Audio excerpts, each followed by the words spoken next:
Hello, people of YouTube. It's time for the newsletter reaction. Get out of here, Papyrus. Um, but yeah, we're gonna be looking at the newsletter. Uh, I've never reacted to one of these. It's just gonna be a short little recording for this one because I mean it just happened while I was midstream. So, uh, yeah, let's look at this. 10 years since Undertale released. Oh my. 10 years. Who could have guessed when my whole thing is. When I'm doing this whole stream for it? I wouldn't have known. 10th Undertale anniversary. The big event. And, luckily, it's on the 21st and 22nd, so. Or 20th and 21st. I don't know why I thought that. So I don't have to worry about it, interfering with my stream at all. Not like I have enough viewership for it to matter too much, but yeah. Well, it's gotta have a stream where they play through Undertale, just like they played through Deltarune Chapter 1. Why don't we do this on the weekend after the anniversary? Yeah, that's why I started my stream a day early. Um, Plus I wanted to do the multi-day event anyway. Uh, from 21st, 20th to 21st, awesome. We tried playing through everything. It took over 8 hours. So we had to split it up. We'll have to play half the game one day and half the game the next day. Sure is a long time to talk. Is anyone going to enjoy watching this? I mean, it's the 10th anniversary. You gotta, Toby. That's right. Last time, Deltarune Chapter 3 and 4 came out. I really want to look back on these chapters and discuss my thoughts.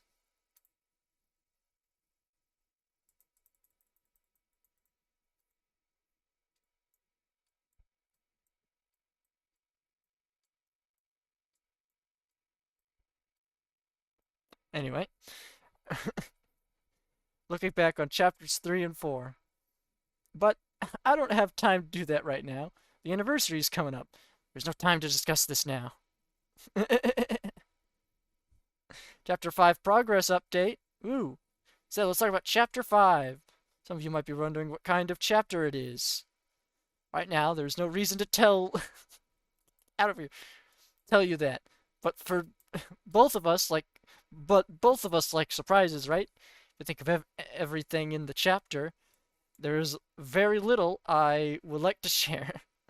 That being said, as an act of goodwill, I would like to spoil one optional Castletown scene. This scene assumes you have seen the special room in Chapter 4.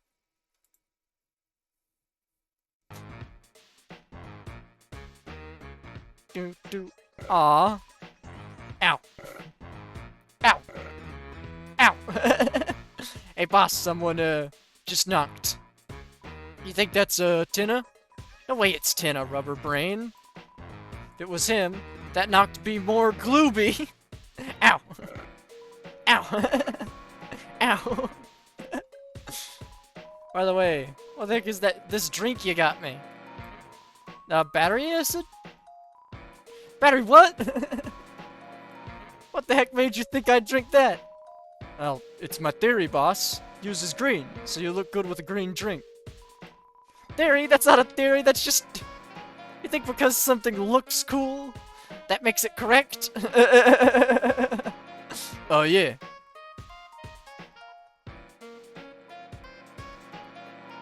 Whatever. Ow. Ow. Ow. That's really good. Next time I can show more from Castletown. Detailed progress info. This is the current status of progress as of September 8th, 2025. The early parts of Chapter 5 are complete, but need polish in optional areas. Maybe the last 40% or so of the game is in a rough first pass state. And the last 10% is in the prototyping state. Probably around 85% of cutscenes have been created up to a first draft state. However, of those, at least 20% or so will require more polish. No, I'm good. Yeah. Regular enemies are mostly done. One programmer is already working on the regular enemy bullet patterns of Chapter 6. Nice. The direction of the boss battles have been decided, and mini boss attacks have already been completed. Once the attacks are finished, the next goal will be to arrange the attacks and make adjustments to them, if necessary, to fit the atmosphere of the battle. We're already that far ahead? Oh, nice. Get out of here, Papyrus. With Chapter 3 and 4, there will be some creative hurdles, which may develop. There were some creative hurdles, which made developing parts of the game difficult. How to do the boards of Chapter 3, how to design the events in Noel's house, etc. Once we got past those hurdles and expanded the team, everything went much more smoothly. Chapter 5 was not without hurdles, but we already passed all the obvious ones, so there's little to get in our way now. We just need to keep making the game. The rough timeline will look like this. Making game, we are here. Localization, making game, porting game, finish, testing and bug fixing, release. Currently, we have one main deadline. I want to begin the translation by the end of 2025. Oh, the translation by the end of 2025. Oh, I guess no, that's like right there. That's not that much farther. Okay, that makes sense. I was like, what? Wait, what? I thought he was like skipping way ahead, but get out of here, Papyrus. The large-scale text and story changes will be heavily frowned upon. Right, okay. Factoring the localization and testing, I don't think that the game will be released in the first half of 2026. Aw, well, that's fine. That's not a surprise, right? From last time's updates, you guys have access to exactly how long each step of the development took. Anyway, we don't have any external factors surrounding the release date at this time. The release date this time, we'll release it when it's done, and we will continue to update you guys on progress if it's of its completion. Thanks. Toby Fox voice acting for Homestuck. Get out of here, Papyrus. Let me tell you about Homestuck. If you haven't heard of Homestuck, it was the webcomic that basically launched my career. Back in 2010, I was a high school student with no aspirations for music composing at all. That was until I discovered this webcomic, which I really liked. You see, the comic's animated sequences had music created by a team of very talented musicians. The Homestuck Music Team. Very creative name. Get out of here, Papyrus. I just wanted nothing more than to be part of my beloved comic, just like them. So one day, when a call was put out for additional musicians, I instantly took this opportunity to become a composer. I made some bad music, sent it over. The author of the comic added me to the group. I didn't want to waste the opportunity of being added, so I tried really hard to make as much music as I could, combining as many motifs as I could from the other musicians. It was that experience which forged me into the composer I am today. Additionally, thanks to my association with the comic, I gained a following on social media, which really helped me when I made a Kickstarter for my game Undertale. You know, the thing which enabled me to make the game. I even initially reached out to Timmy, specifically because of a Homestuck fan art she did on Tumblr. I really owe a lot to Homestuck. It made me better at music, allowed me to make my game, connected me with many... Stop it, Papyrus. With many important friendships, and it taught me the lessons on how to deal with fandom and the importance of valuing your fans. In my mind, it's basically a debt I might never be able to repay. Therefore, when I asked if I could help out with the new Homestuck animation, when I was asked if I could help out the new Homestuck animation, I said I would give it a shot. Surprisingly, the request was not for music, but voice acting. Still, I felt like I should help out. Get Papyrus. Waiting at the voice acting studio was another surprise.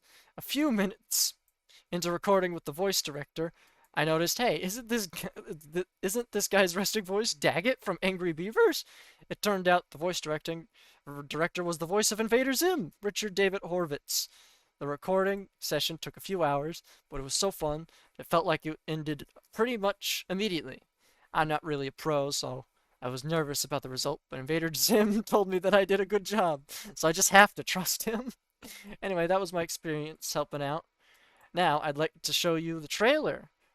I play the role of John Egbert, the kid wearing glasses, but first, a warning for more sensitive members of my audience. Homestuck has a lot of dirty language, and they had me say some pretty profane things. So if you're a kid or would rather not hear those kinds of words, don't watch. Thanks. I already know it, and it's been out for a week, so I'm just going to assume we all know that part. Fangamer developed an alternate version of Off available for Nintendo Switch and Steam. It's a legendary RPG Maker game. The characters were inspirations for the designs of Sans and Papyrus. ACC, the musician for the original version, available online for free forever, didn't want his music to be used in the remake, but also didn't have a problem with us making new tracks. It's a bit of a strange circumstance, but I was asked by the Off creator Mortis Ghost to help, so I made some tracks for the game. Interesting. Okay, I didn't know that. All my songs are free here. They are also available on YouTube. Enjoy! Fan musical albums? Recently, there have been some musical albums consisting of Undertale and Deltarune covers, which I have been encouraged to recommend to you. I have seen at least some of this. I thought it was really good. This, yeah, that's not out yet, but I have heard of this. I saw the little teaser. Virus, get out of here. When I searched Tina on the Fangamer store, a shirt for Ina came up.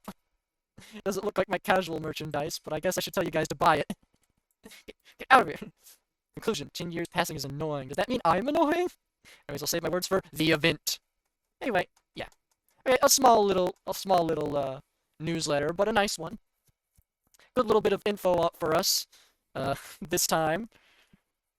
But yeah, nothing we didn't already know or didn't know to expect. Let's just, before we close up, let's check if Toby's said anything on Blue Sky. He usually says something different there.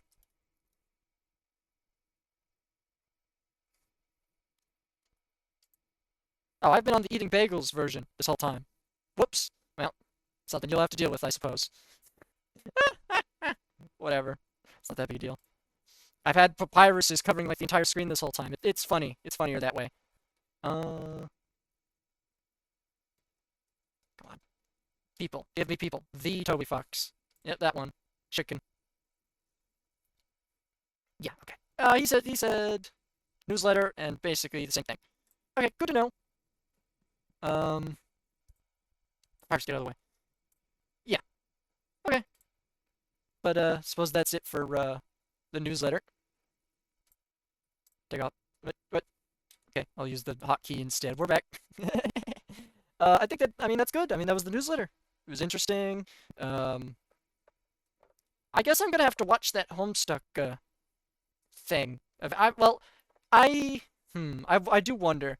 I'm probably gonna. I mean, I'm not gonna watch it on stream, obviously, but I'm like between like I do need to. I mean, I guess. Oh yes.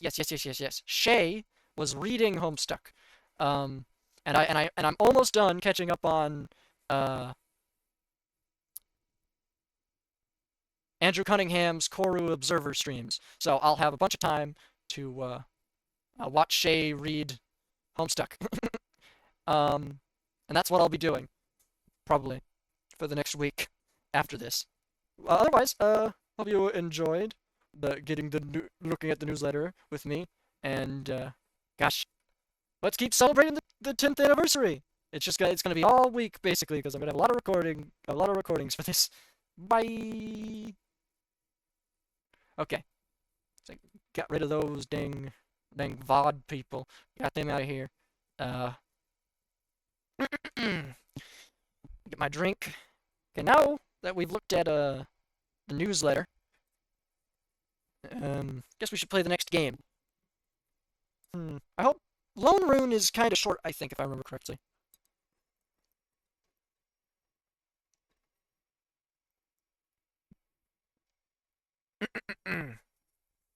Good drink of my juice. Okay. Whew. Okay. Yeah, one more thing, I think we'll be done for today. Well, done. I'm gonna immediately go to. I'm going to sleep with the stream running.